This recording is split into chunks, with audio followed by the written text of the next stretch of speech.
چرا باید هدفمون رو بنویسیم؟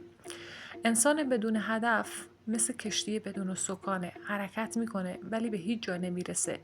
هدفها مثل قطب‌نما عمل میکنن تو زندگی ما و به زندگیمون جهت میدن.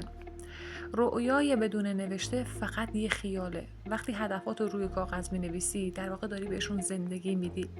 همیشه یه دفترچه داشته باش برای اهدافت و همه چیزو توش با دقت یادداشت کن. اهداف کوتاه مدت، میان مدت و بلند مدت تو. هدفهای ما به دو دسته تقسیم میشن: هدفهای بزرگ و هدفهای کوچیک. هدفهای کوچیک به ما انگیزه لحظه‌ای میدن و اهداف بزرگ به زندگیمون معنا میدن. ما باید ترکیبی از هر دوتا رو داشته باشیم، چون انسان فقط با یک رویای بزرگ به جلو نمیره، به پیروزی‌های کوچیک هم نیاز داره. شخصیت تو مهمتر از رسیدن به هدفاته.